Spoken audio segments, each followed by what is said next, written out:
Hey guys, welcome back. Now, I know we've been off the air for a long time, almost a decade at this point, after Trekyards was rather unceremoniously cancelled after just 3 seasons. But we are back with Trekyards Phase 2, and I'm Admiral Foley. Yes, guys, it's great to be back, and I've been promoted. I am now, finally, Captain Cockings. And I'm Commander Tobias Richter. Hello, everyone. Well, it is great to be back. Now, this is the same show, but updated a bit, and a few things may have changed. Yes, that's right. So we wanted to do today's episode on a ship that nearly was. Today we'll be looking at the original Phase 2 Enterprise that was designed by Matt Jeffries in 1976 of the new Star Trek Phase 2 series. Yes, after a brief description on how the ship came to be and some of the obvious changes to the design, we'll have Commander Richter talk to us about creating the ship in 3D and how he went about doing it. So we'll be talking to you, Tobias, in the second half about the process, but first onto the history of this design. Yes, the history of this design. Thank you very much, Captain Cockings. Hope you enjoyed that title for this Phase 2 episode. Enjoy it while it lasts. Thanks, Stuart. Okay, so let's talk about the Phase 2 Enterprise. That's why we're all here. Which eventually got scrapped and turned into the refitted Enterprise for Star Trek The Motion Picture. Now, this ship was overall very similar to the Enterprise that we saw and loved in Star Trek The Original Series. So after designing the initial design and having the model built for the original series, Matt Jeffries actually had a chance to look back and reflect on his design for a little bit.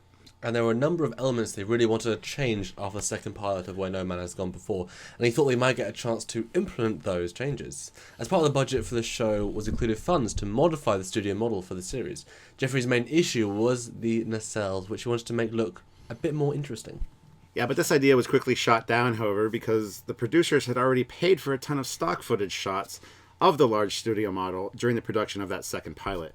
The changes that Matt wanted would have been both expensive to implement and would have also rendered all of the stock footage unusable for the entire series. Yeah, that's a lot of why Voyager wasn't damaged, because again... Exactly. I was going to mention that in there, but I thought, nah. But then you knew your captain would be able to just throw it out there, Admiral. Alternate idea of adding lighting effects in the cells to make them more active was approved, but the blue lighting of the inner cell grills was eventually dropped as well, because it was pointed out that there was a very real possibility of damaging the nacelles to the point of needing to be rebuilt in their entirety, essentially costing them more time and money than the effect was ultimately worth. And that's truly a shame, actually. But I did fix that on my 350 scale model by adding that lighting. A lot of people have, and I think it should have been there. But anyway, Jeffries continued to play with the idea for an improved nacelle design, however, which eventually found its way into the Klingon battlecruiser design made for the 3rd season. When Gene Roddenberry finally got a chance to bring Star Trek back to the small screen in 1976, he wanted to get as many of the original people involved with that first series back to work on the new one. Unfortunately, Jeffries at the time was working on Little House on the Prairie still as art director, but he was more than willing at the time to consult as technical advisor. So Joe Jennings was given the position of art director, with John Cartwright, Lee Cole, and Mike Miner rounding out his team. So with Jeffries' input, they started redesigning key aspects of the Enterprise. Cartwright took the lead on the new shuttlecraft, which was more like Jeffries' original aircraft-like design concept for the original series, rather than the boxy design by Thomas Kellogg for AMT, which we of course know as the TOS Type F shuttlecraft. Cole worked on the interiors, including the redesigned bridge, now with 2 turbolifts. The Enterprise exterior was initially given to Miner to implement. Now, by this time, Jeffries had been thinking about this redesign for quite a while and started in on a series of sketches and changes they'd envisioned for the Enterprise. Working from concept sketches and input from Jeffries, Miner put together a series of designs for the new Enterprise. So if Miner was working on it, how minor were the changes, or were they major changes? No, Major worked on the refit. Miner worked on Phase 2. Majors, yeah. Okay. All right, then. Many fans out there might recognize Miner's Enterprise as being the Endeavour class of starship that came to be well known inside canon. While the design reflected a lot of Jeffries' ideas, Roddenberry didn't feel it was working well. He asked Jeffries to take a more hands-on approach to the redesign, and Jeffries agreed to do it. Because Jeffries was working on location with Little House on the Prairie, he was isolated from the rest of the Star Trek Phase 2 art department, so while bits and pieces of the design were making their way back to Jennings' team, some aspects of the redesign were still a bit vague. Based on Jeffries' early plans, the Brick Price movie miniatures made a small studio model using elements from the existing AMT model kit to help with visualizing this new design. I love how he was isolated on location, but nowadays you would just have a Skype call and show your design concepts over the internet. I mean, how things would have changed if they had the internet back then, eh? Anyways, when this was approved, Jeffries went to work on the final plans for the studio model. Jeffries drafted these plans in his hotel room in the evenings while working on Little House on the Prairie during the day. Using the study model, Miner put together an illustration of how the Enterprise might look in action.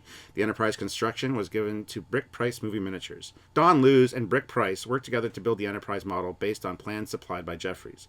Rather than make the plans on some fractional scale of the final model, Jeffries drafted the plans on a 1-to-1 scale to the model. He used the model's symmetry to fold many elements back onto themselves to fit the plans for a 5.5-foot model on a 24 by 36-inch sheet of paper. Additionally, Jeffries omitted many elements of the design that were to have been pulled directly from the original design. In this case, the original 33-inch Enterprise was to be used as a reference, as the original 11-foot studio model was currently on display in the Smithsonian at the time. Unfortunately, the amount of detail of information on Jeffries' sketch page made it hard to follow exactly what he had envisioned, and the constant back and forth resulting in Jeffries' work on the House on the Prairie being affected. So as a result, Jeffries' access to Phase 2 became very limited. Between the limited access to Jeffries and the time constraints associated with the production, Price and Lewis did the best they could, and although a few errors crept in, the model was actually quite true to Jeffries' design. During this time, both Jennings and Miner were out of the loop on many aspects of the final model design. Miner was working off of earlier discussions with Jeffries and the study model produced by Price for most of his concept art. Concept art by John Barclay was also largely based on the earlier studio model. So a lot of the early artwork we see doesn't really fit with how Jeffries wanted the ship to appear. Okay, so that's the main story of the whys, the whats, and the whos. But let's talk about some specifics about the changes made to the actual ship now. One quote from Jeffries explains some of the more notable changes to the overall design. Jeffries' redesign changed the engines drastically from tubes to thin, flat-sided modules and tapered their supports. Jeffries said, and I quote, "What I did was change the power units, or nacelles, and make a slight change to the struts that supported them. I gave the main hull a taper. Then I went flat-sided and thin with the power units, rather than keeping the cylindrical shape.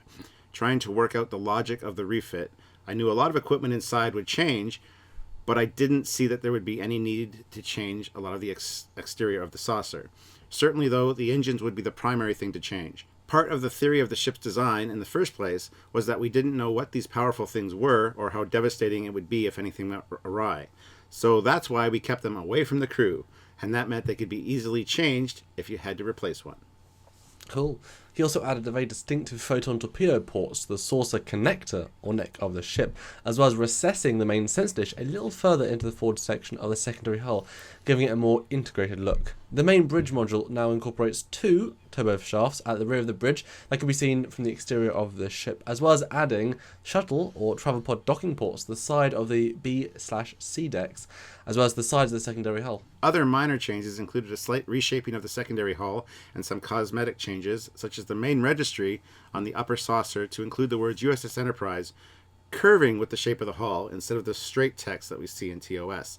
The registry number was also proudly displayed on the side of the secondary hull directly below the main banner or Starfleet pennant. Aside from these noticeable changes, the overall design, especially of the saucer, remained the same as the production version used in TOS. But now it's time to bring in the man himself that really brought the ship to life with his excellent 3D model and animations. Mr. Tobias Richter, everyone. Hello. Welcome back, Tobias. Thank you. Thank you for having me. So, tell us, when did you hear you'd need to look into the Phase 2 design and build your own version? Well, at some point, James asked me to give it a try. I mean, we were already talking about making a transition to the movie Enterprise, but he wasn't quite convinced to take that big of a step. So he wanted to take a smaller step, and the Phase 2 Enterprise was obviously the right choice for that. So we tried to change that in some places and some areas to keep the old model. So, with your knowledge of each ship, what are the differences, both obvious and subtle, between the two ships, the original Constitution class and the Phase 2 refit? Well, the big difference is, of course, the nacelles and the pylons going to the nacelles. It's some sort of a mix between the old original TOS Enterprise and the movie Enterprise. So the nacelles are more elongated and have, still the front spinning stuff in there. And the pylons are, of course, these shaped pylons and not the straight ones anymore. Those are the big changes. Then we have a torpedo launcher in the pylon between the second and primary section, and a few bits and pieces in the secondary hull. What is almost identical is the primary hull. More subtle would be like adding a docking port to the secondary hull, because there was none before. So that made sense. But you, in fact, took the original design. There is a great picture of the original model, and some concepts. But you took it in a slightly different direction from the concept. Talk us through the changes you made to make this Phase 2 sort of your own version as opposed to the original, and why those changes. Quite honestly, I don't know which changes I did to the concept that Jeffries did. I got the idea from James that he wanted only these changes: the different nacelles, the pylons, the torpedo launcher, and the added docking port to the side. So these are the things that I changed, that I added, and I tried to stay in everything else as close as possible to the original one. One minor thing that I added was, for example, how the pylons stick into the secondary hull, so they could connect and disconnect. That can be visible in the small Going Boldly shot that we did, where the Enterprise gets sort of assembled. So we see that kind of sticking together, and all these little bits and pieces. Well, I think one of the big changes that I really noticed when seeing your version is that now your Bassards, they're not the refit with just armor, I suppose. And I've always seen the theory of the Phase 2 one as always being blue and not moving in the same way, whereas your versions are very much, the TOS. Why, I guess it's sort of obvious, but talk us through why and how you designed that, because it's such a cool effect, I think. Well, it was something missing if we just make it a plain color. It doesn't, because it's not shaped exactly as the movie Enterprise. It works in the movie Enterprise very well. Also from the colors and all the designs, there's still enough detail in there to make it work. But we hadn't that in the Phase 2. So I decided, okay, what if we still have something moving? Obviously not as like a rotor like it was in the original one, but some stuff going on. So it's basically just some little spheres that are moving along that get blurred in the compositing effect. So that's something not graspable, so to say. And I think for the blue color, it's safe to say that J.J. Abrams effectively killed that idea, because it looks awful. Yeah, it didn't work that well. Okay. So how long did the process take you from laying down the first wireframe to finished detailed model, and how much of it was actually a reuse of existing Constitution class model or detailing? Well, I laid the original model that we have in the background, but I didn't use any of that, just for reference where, because of the sizes and where the windows are and that stuff. But it's always better for me to get a clear new model, because there were some areas or some things that I didn't quite like in the original model, which is quite natural, because it did go through so many hands and so many artists worked on it and enhanced it here and there, and so it adds up. So at that point, it was a nice decision, or a good decision, to just make a clean start over again. You are crazy. I always hear from modelers like, "Oh, I'm just going to rebuild it from scratch." It's like, oh my god, why are you spending another 20 hours? You've got the model. That's great. Yeah, but you get a better result. So how long though from the very beginning to the finished model? I would say the modeling probably 2 weeks, and texturing probably the same. So it's like the usual kind of Starship, 3-4 weeks you have to calculate. So how does that break down into hours, do you think, roughly? Oh, 4 weeks, that's 20 days, 8 hours. I'm not good at it. I know, I'm not either. A hell of a lot. Cool. More than people will be able to comprehend just seeing a computer going, hey, that's what we do. It's more than people usually think it is. Yeah. So I take it then this was your first crack at building the Constitution class to that level of quality? If so the previous version was then, I guess, the previous phase 2, this is your first fully fleshed Constitution class model? No, I did one like 10 or 15 years ago. But that was obviously not in the level of quality that I needed today or 5 years ago. So yeah, I've built a Constitution class before, but that's certainly to the current level of quality that I require. And then did you remodel the version you made, then make it the classic version after the fact, just so you had both? No.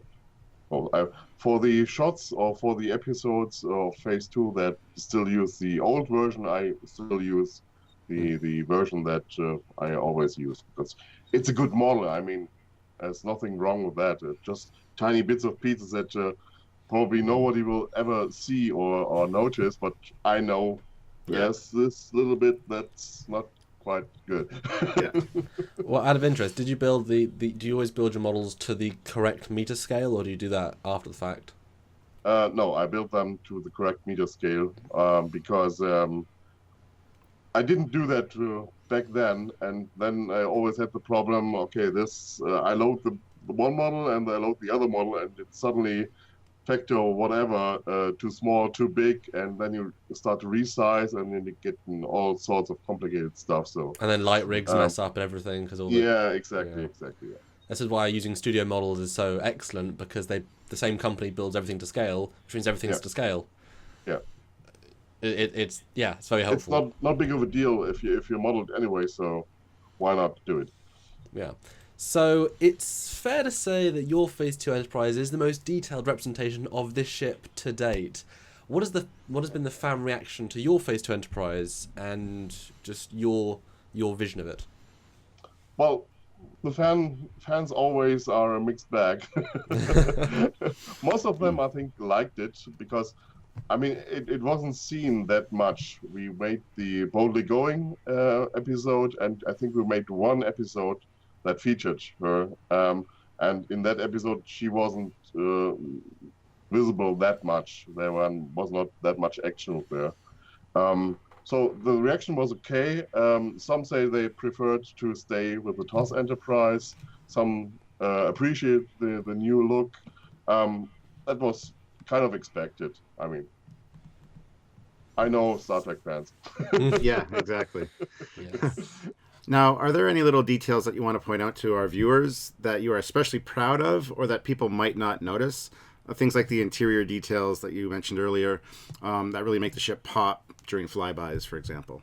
Yeah, that's something I always try to build into ships. Little small interiors that aren't very complicated or very sophisticated, but it's enough to see if you do a flyby and you notice the perspective change. Probably if you're very close, you can even put a small figure in it that walks across or just stands there. That most people probably won't notice, but if you notice it, it's a whole new level of realism or detail in there. And as I said, I try to make it more functional with the pylons sticking in, with the all the moving parts or little spotlights that are really there and shining on the ship and stuff like that. I added a little bit of the Aztec paneling to it to make it not as smooth as the original TOS Enterprise was. And all these kind of subtle things to make it a little bit more real. So we've been showing some fantastic animations as part of this episode that you've made, but how long does it generally take for you to build them and then render a flyby like the ones we've seen? And what kind of computers or even render farms using to actually bring these things to life? Well, the typical flyby is actually done pretty quickly. I'm pretty used to now operate the camera to make it smooth and make it more interesting. So typical flyby is probably done in half a day, like 2, 3, 4 hours. Then it gets the rendering. Depends on how close you get by, how many parts or how many elements are in the background. So that usually takes about a day or a night to render on the render farm, not on one computer. Well, how long do you think it would take on a PC then? Well, usually a frame takes about, let's say, 15 minutes to up to an hour, depending, as I said, how close you are, how many lights are there, how detailed the lights are, the shadow maps, and all that stuff. See, one frame, let's say, half an hour. So on one PC, you would get like 15 frames a day. And usually flyby is like 10 seconds, so we have 250 frames. So you would have 10 PCs, through the night, you have it. And then you, of course, need to compose it, which takes another 2, 3, 4 hours, depending on how much stuff you still want to add, like lens flares and then small bits and pieces and whatever. So all in all, I would say 1 day for flyby. And of course, for more complicated scenes, especially battle scenes where you have to put phasers in it and then torpedoes and explosions and all that all has to be generated and placed, that can take 2, 3, 4 days, depending on the complexity. All right, so finally, I just want to ask both you guys, both Tobias and Samuel, my command team, my captain and my commander for this Phase 2 Trekyards, what they actually think of the Phase 2 design. And Tobias, we'll start with you. What's your favorite thing about your model? My favorite is always the movie Enterprise. Every step we get closer to that is a good step for me. I'm still not 100% happy with the nacelles, how they look, how they shape up, because some of the shapes don't quite mix good together or look good together. Yeah. So I would prefer to actually use the movie nacelles for that. But everything else, I think it's a great step in the right direction. Out of interest, what do you think of the circular torpedo tubes? Yeah, that's completely fine. I mean, that fits actually more in the design of the TOS Enterprise than the movie Enterprise. I mean, the movie Enterprise torpedo bay is fantastic for the design because it fits to that ship, but it wouldn't fit to the TOS Enterprise. Yeah, I pretty much agree with that. I think it's a cool design. I love your iteration, Tobias. I mean, it very much is just they've refitted the most plug and play elements. Yeah. Plus some more guns. And repainted, I guess, with Aztecing. So I mean, it's very simple, but I mean, it's always nice to see. I mean, you always make Constitution classes look so nice, and it was just nice to see this missing link, realised. So I just appreciate you're doing it, and even if it wasn't used very much, hope people can appreciate it in this episode. Well, I want to put my 2 cents worth in and say that I'm really not a fan of the Phase 2 Enterprise design. As much as I love the TOS ship, the engines on this and the other changes just don't really work for me. I do feel that it has a place in Star Trek canon, however, and it's a great evolutionary step towards the refit design that we see in Star Trek The Motion Picture. Testing new nacelle designs before they were eventually adapted and upgraded into what we see in the movie. This ship being included in the last year or two of the Enterprise's 5-year mission works great for me. I prefer that they actually keep the TOS look personally, but I still think this is a cool addition. And I do love what Tobias has done with the model and adding the red elements to the nacelles and just kind of making them look more TOS-ish. I must admit that seeing it in motion really does make me appreciate the design much more, as with the case with many Star Trek ships that we look at. Seeing them move sometimes changes my entire perspective on them. So thank you, Tobias, for all your hard work and for making me appreciate this thing more than I used to. You're welcome. All right, guys. Thanks for watching this episode of Trekyards Phase 2. We certainly hope that you enjoyed it and maybe even learned a few things. And thank you, Tobias, for joining us here today. So, guys, please like this video, subscribe to the channel, and don't forget to share. for where else you see Trek content. We love having new people on the show and seeing the show, so please spread around the work and the love that we show for Trek. And don't forget to visit Trekyards.com and check out biographies on myself, Samuel, Tobias, and all of our other great guest stars, as well as, when you're there, consider clicking that donate button. This show does take time and resources to make, so anything that you can help out with is greatly appreciated. We currently do at least have 4 episodes a week, sometimes more, and as a result, we also have a Patreon page if you want to donate on a monthly basis as well. Again, any help that you guys can provide is very appreciated. And I want to thank Tobias for joining us for episode 200, because this has been Yeah. 200 guys. 200, phase 200 Trekyards. Unbelievable. There you go. Thanks, So Tobias, for coming in. until next time, guys, I'm Admiral Foley. I'm Captain Cockings. And Commander Richter. Bye. Bye, guys.